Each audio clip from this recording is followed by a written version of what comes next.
На стене библиотеки медицинской школы Святого Георгия в Лондоне висит шкура коровы. Вам охотно объяснят, что эта корова спасла человечество от оспы. Далее вам расскажут, уже вероятно знакомую вам со школы, историю о том, как английский врач Эдвард Дженнер заметил, что английские доярки отличаются исключительно свежим цветом лица, и их розовые щечки не изуродованы оспинами, следами от пустул натуральной оспы, которые в те годы метили свыше половины жителей Англии, а в больших городах аж до 90% населения. И это были везунчики, которые выжили, от оспы умирал каждый четвертый. Так вот, Дженнер узнала о народной примете, что якобы молочницы никогда не болеют черной оспой, потому что они периодически заражаются от своих коров коровьей оспой, болезнью, которая гораздо менее опасна и не уродует своих жертв. И если ты переболел коровьей оспой, то ты больше никогда в жизни не заболеешь настоящей. И тогда Дженнер начал соскребать гной с вымени больных коров и через маленькие кожные надрезы вводить его детям, надеясь вызвать у них то, что мы сейчас называем специфическим иммунитетом. Его инициатива была встречена в штыки, как медицинским сообществом, так и широкой публикой. Появились знаменитые карикатуры, на которых у людей вырастают рога и коровьи хвосты. Но Дженнер был прав. Вирус коровьей оспы, введенный здоровым людям, вызывал у них стойкую защиту от болезни. И поэтому мы теперь чествуем его как отца вакцинации. Я не говорю, что это неверно. Я просто хочу обратить ваше внимание, что знаменитые эксперименты Дженнера относятся к 1796 году. В то время как имеется хорошо засвидетельствованный исторический факт, что Екатерина II приказала привить своего сына Павла от оспы в 1768 и сама привилась. Почти за 30 лет до открытия Дженнера. Чем же она прививалась? Сегодня я вам расскажу о том, как за несколько десятилетий до того, как научная общественность начала делать настоящие прививки, по всей Европе аристократические семьи и королевские дома уже иммунизировали своих отпрысков методом, давным-давно знакомым многим народам Азии. Методом, которому Европу научили не врачи, не ученые, а бойкая жена английского посланника в Константинополе, леди Мэри Уортли Монтегю.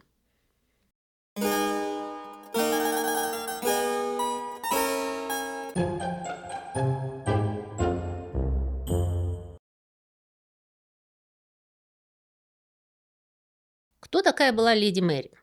Она родилась ровно 337 лет назад, 15 мая 1689 года, в семье, принадлежащей к самой верхушке английской аристократии. В те годы английские барышни ее круга воспитывались исключительно для того, чтобы стать хорошими женами и матерями. Поэтому образование она дала себе сама. С детства любознательная и активная, Мэри ежедневно пряталась в обширной библиотеке их поместья с 10 утра до 2 часов дня и потом еще с 4 до 8. В результате она фактически прочитала эту библиотеку слева направо. Мы это знаем, потому что она вела дневник чтения. Утверждают, что она даже сама выучила латынь. В результате девочка выросла начитанная, с мнением, исключительно самостоятельная. Поэтому, когда семья попыталась выдать ее замуж, возникли проблемы.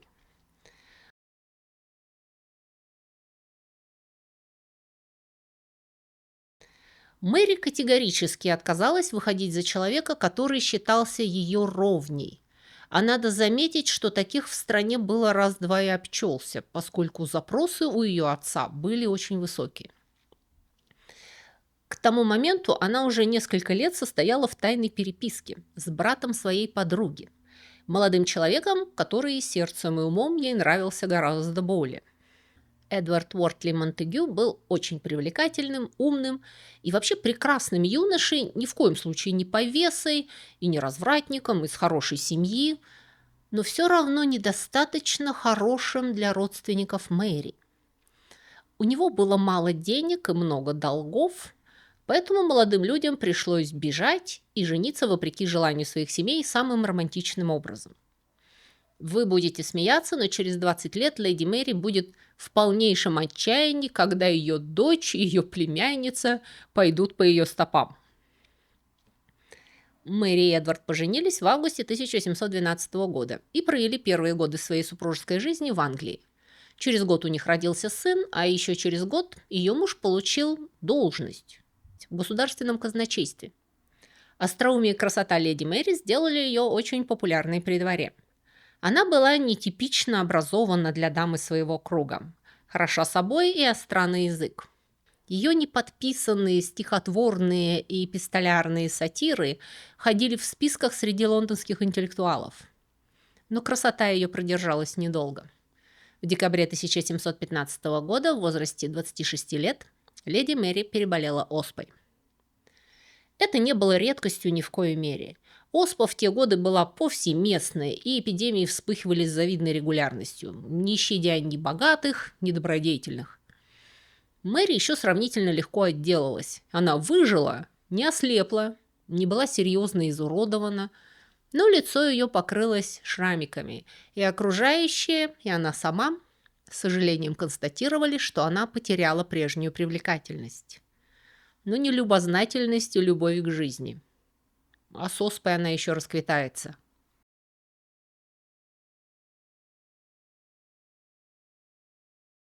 В 1716 году Эдвард Уортли Монтегю был назначен посланником при дворе султана Ахмеда III в Константинополе.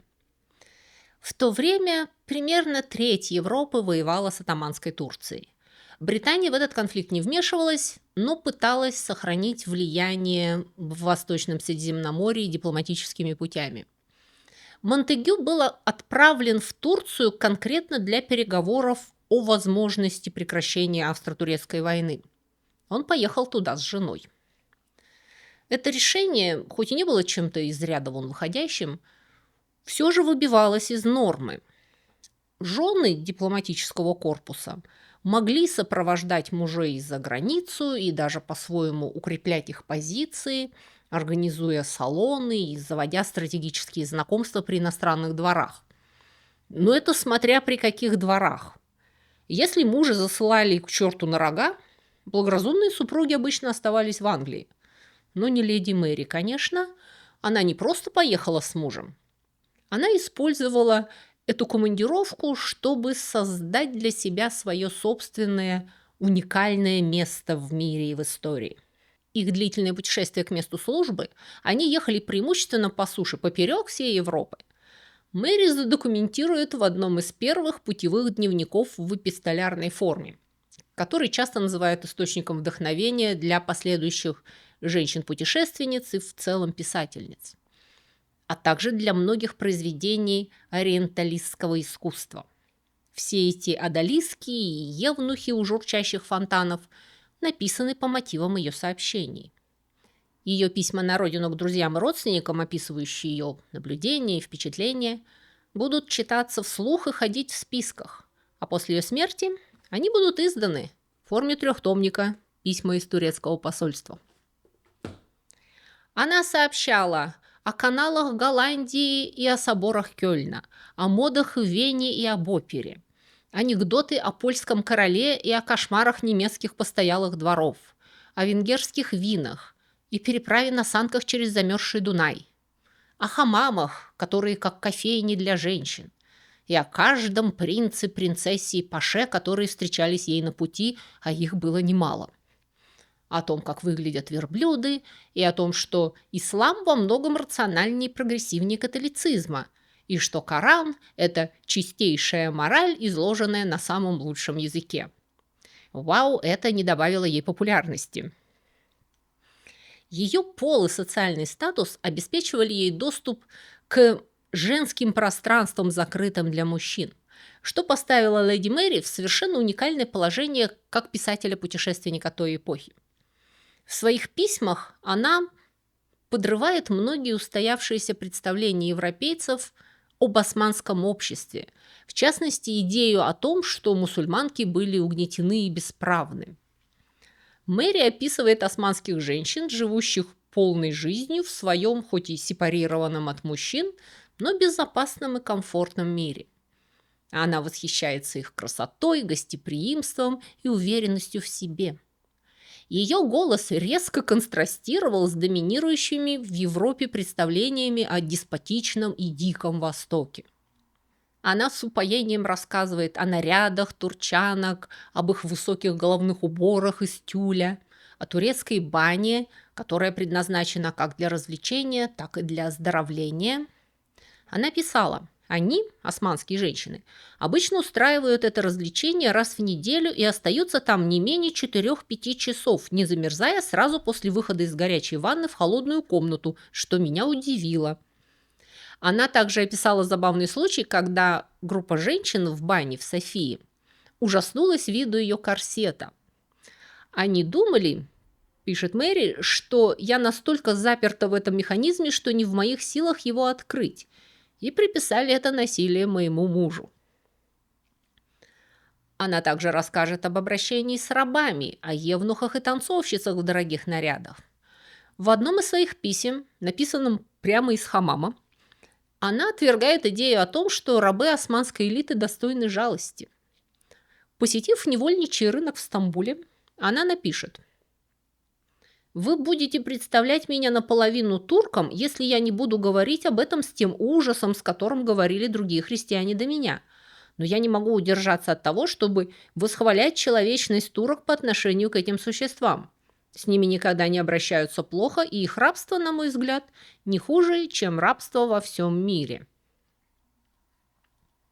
И вот среди всей этой экзотики, социально-политического анализа и гендерных зарисовок она напишет письмо, которое навечно обеспечит ей место в истории медицины.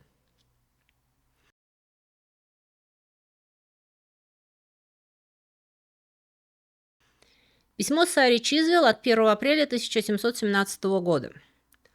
«Что касается болезни, я расскажу вам кое-что, что, я уверена, заставит вас пожалеть о том, что вы не здесь. Оспа, столь смертоносная и распространенная среди нас, здесь совершенно безвредна, благодаря изобретению прививки, как они ее называют. Есть несколько старушек, которые занимаются этой операцией. Каждую осень, в сентябре, когда спадает жара, люди спрашивают друг друга, не хочет ли кто-нибудь из их семьи привиться. Для этого они устраивают вечеринки.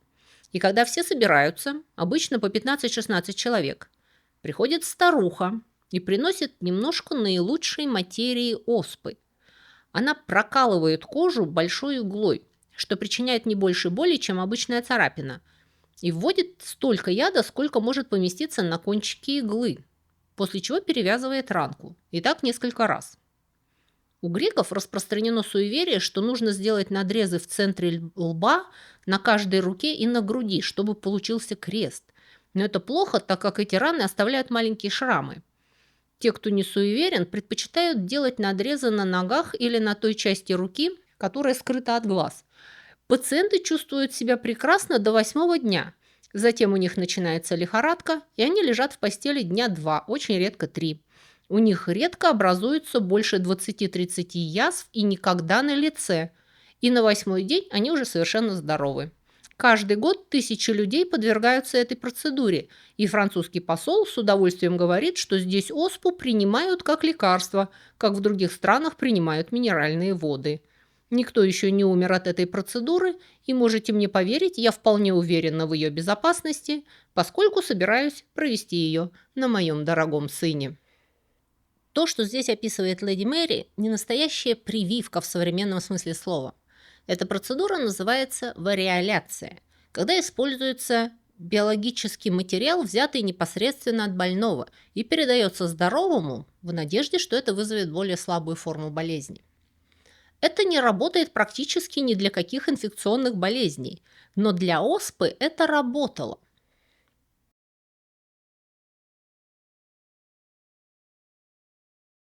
Что вообще представляет собой оспа? Оспа – это вирусное заболевание, вызываемое вирусом натуральной оспы – вариола. Отсюда, собственно, вариоляция. Вирус передается в основном воздушно-капельным путем, после чего размножается в дыхательных путях и распространяется через кровоток.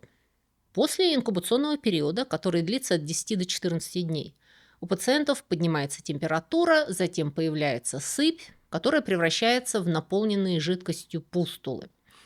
Именно на их месте остаются характерные шрамы, оспины.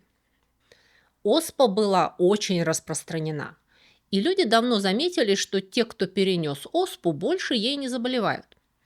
И в нескольких местах в мире, в Китае, в Индии, на Кавказе и в Турции, появилась идея нарочно вызывать контролируемую болезнь, заранее заражая здоровых, чтобы обеспечить им иммунитет в будущем. Для этого знахарки брали у человека с относительно легкой формой оспы материал, обычно гной из пустул, и вводили его в кожу здорового человека через небольшой надрез или укол.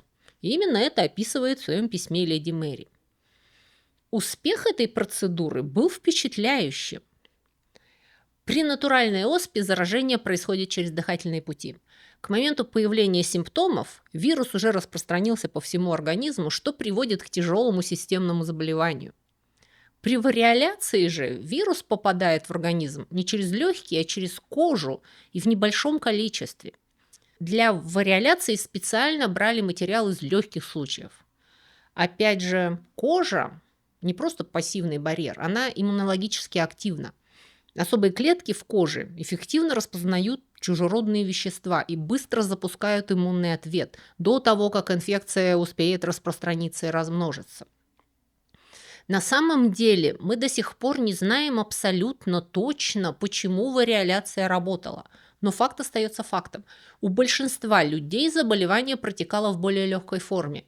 И только 1-2% привитых таким образом умирали от оспы, по сравнению с 30%, которые заразились естественным путем. Это был очень хороший результат для начала XVIII века.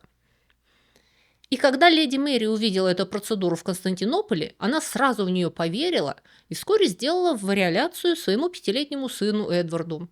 Правда, не с помощью турецкой бабки, а руками хирурга посольства Чарльза Мейтленда. Ее сын стал первым задокументированным англичанином, получившим иммунизацию от оспы таким образом. И Мэри напишет мужу о состоянии Эдварда. Мальчику сделали прививку в прошлый вторник, и сейчас он поет и играет, и очень ждет ужина.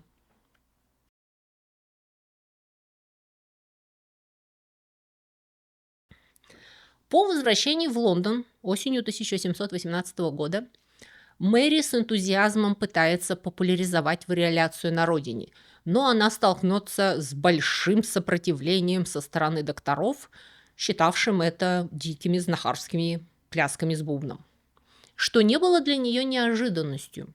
Еще в том знаменитом письме она писала: «Я патриотка, и я приложу все мои усилия, чтобы это полезное изобретение вошло в моду в Англии, и я бы не преминула написать об этом нашим врачам, если бы знала кого-нибудь из них, кто был бы достаточно благороден, чтобы пожертвовать значительной частью своих доходов ради блага человечества. Но эта болезнь, оспа, слишком выгодна для них, чтобы они не преисполнились негодования по отношению к тому, кто осмелится положить ей конец». То есть она фактически подозревает английских врачей, что они нарочно саботируют распространение прививок, потому что эпидемии приносят им материальную выгоду. Но, конечно, леди Мэри была несправедлива. В основном медицинское сообщество беспокоило не потеря доходов, а то, что при отсутствии понятия о микробах и об иммунитете никакого рационального объяснения эффекта вариоляции не было. А авторитет турецких бабок у английских медиков был крайне низок. Тем не менее, когда через несколько лет, в апреле 1721 года, в Англии разразилась очередная эпидемия оспы, Мэри сделала прививку своей дочери у того же врача, который сделал прививку ее сыну в Турции, и раззвонила об этом повсюду. Это была первая подобная процедура, проведенная в Англии. Мэри настаивала, что все здравомыслящие люди должны последовать ее примеру, и убедила Каролину, принцессу Уэльскую, проверить эффективность вариоляции. Принцесса оказалась женщиной решительной, и по ее приказу в августе 1721 года 7 заключенным в тюрьме Ньюгет, ожидавшим казни, был предложен выбор – вариоляция или вышка. Все они предпочли рискнуть, выжили и были освобождены. Принцесса Уэльская решила, что для нее этого доказательства достаточно, и две ее дочери, Амелия и Каролина, были успешно привиты в апреле 1722 года. После чего многие аристократические семьи Англии и континентальной Европы последовали ее примеру. К середине века вариоляция была официально признана британскими врачами. Все это сделало Англию международным центром иммунизации против оспы. Английский врач Томас Димсдейл был специально приглашен в Санкт-Петербург, чтобы провести вариоляцию Екатерине II, ее 14-летнему сыну, великому князю Павлу, и более чем 140 членам императорского двора. Результаты были отличными. Димсдейл был возведен в баронство Российской империи и награжден огромной суммой денег. При этом на случай, если бы процедуры Димсдейла закончились плохо, Екатерина заранее организовала эстафету лошадей, чтобы безопасно вывести доктора из страны до того, как его линчуют. Не забудьте поставить лайк под этим видео, и если вы со мной впервые, подписывайтесь на этот канал, где я каждую неделю рассказываю захватывающие эпопеи из истории культуры, науки, медицины и техники.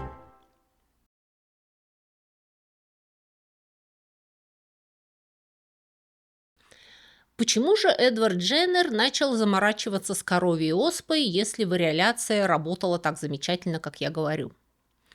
Потому что на самом деле это была все-таки довольно рискованная процедура. Вы нарочно заражали здоровых людей живым вирусом оспы. В некоторых случаях, привитые таким образом, пациенты заболевали настоящей тяжелой оспой, которая была заразна для окружающих людей. То есть, в принципе, вариоляция иногда могла привести к локальным вспышкам оспы там, где ее до этого не было. Эдвард Дженнер, будучи образованным врачом, сам неоднократно проводил эту процедуру, и он был хорошо осведомлен о ее рисках и искал более хорошего и безопасного метода прививки. И вот тут вступает популярная легенда о доярках и их коровах. Вакцинация, разработанная Эдвардом Дженнером, использовала другой, но родственный вирус, который может стимулировать иммунитет к оспе, не вызывая тяжелого заболевания. Натуральная оспа и коровья оспа относятся к одному биологическому роду вирусов – ортопоксивирусам. У этих вирусов похожая белковая структура. Для иммунной системы части этих вирусов выглядят одинаково. И поэтому, когда человек заражается коровьей оспой, иммунная система учится распознавать эти общие оспенные черты. В частности, она вырабатывает антитела, направленные против некоторых сходных белков ортопоксивирусов. В итоге, если человек столкнется позже с натуральной оспой, иммунная система не начнет работу с нуля. Она уже распознает достаточно вирусных структур, чтобы быстро и эффективно отреагировать, предотвращая тяжелое течение болезни. Поэтому я ни в коем случае не хочу умалять значение работы Дженнера. Он не просто сделал наблюдение, которое, кстати, делали и до него, но он решил проверить его, проведя целенаправленный и воспроизводимый эксперимент. В 1796 году Дженнер взял материал из участка кожи, пораженного коровьей оспой, у доярки по имени Сара Нелмс, не у коровы, и сделал прививку мальчику по имени Джеймс Фипс. После того, как мальчик оправился от легкой болезни, Дженнер попробовал заразить его натуральной оспой и убедился, что болезнь не развилась. Этот шаг, демонстрация иммунной защиты, был решающим. Он превратил народный фольклор в экспериментальное подтверждение эффективности вакцинации.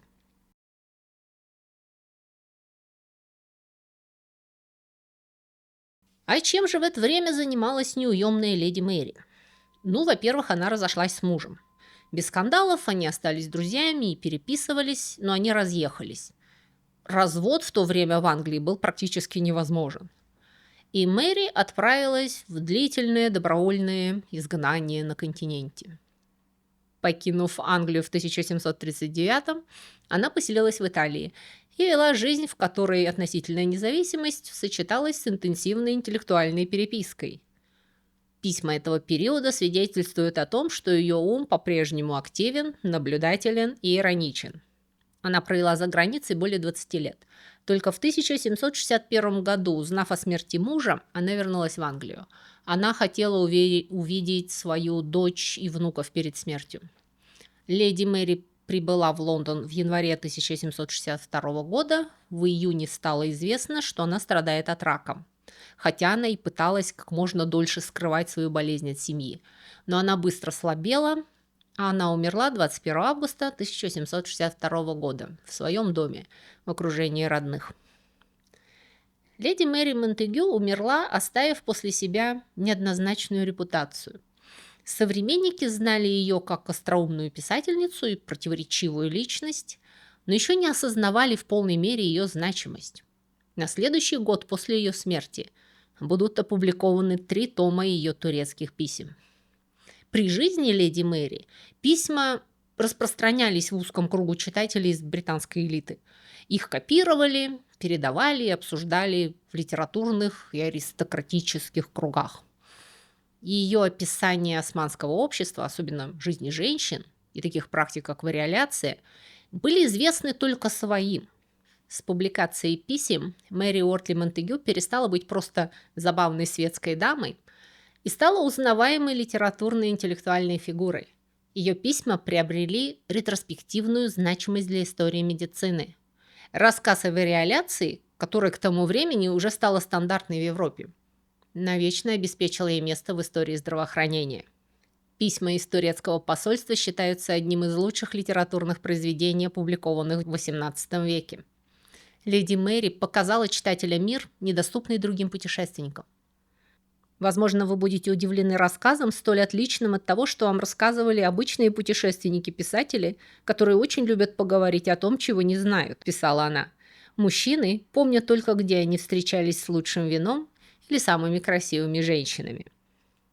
А Мэри Уортли Монтегю принесла в Европу информацию из мест, которые были или недоступны, или игнорировались.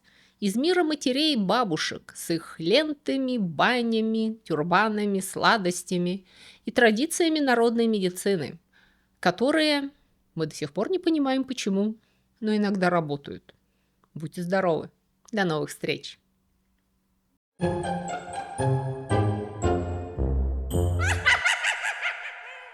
Друзья мои, если вы хотели бы больше и чаще узнавать интересные, забавные и шокирующие факты, касающиеся истории и культуры, и особенно истории бескультурья, то вы можете подписаться на мой блог на Бусти или на Патреоне.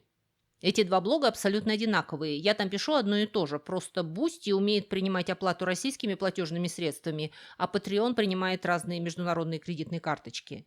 На этих блогах я почти каждый день публикую занимательные рассказы с картинками. Это на первом уровне подписки. На втором же уровне вы также получите доступ к дополнительным коротким видео на темы, которые в YouTube не опубликуешь, и к полным вариантам некоторых еженедельных видео, опять же с такими подробностями истории бескультурья, которые не подходят для широкой аудитории. Оставляю на ваше решение, смотреть их или не смотреть в компании детей и внуков. Опять же, если вам не нравится вся эта реклама, которую в вашей стране вставляет в мои видео YouTube, то это еще одна причина подписаться на блоги, потому что там я размещаю субботние видео без рекламы и на 15 минут раньше. И последнее, но не по важности, причина подписаться на мой блог – вы тем самым поддерживаете этот канал и даете мне возможность все мое рабочее время посвящать вам.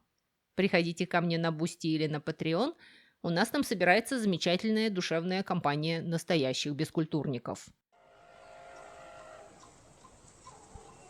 Ты что тут делаешь? Чай пью? А на сегодня у меня все. Всего вам доброго и до скорых встреч!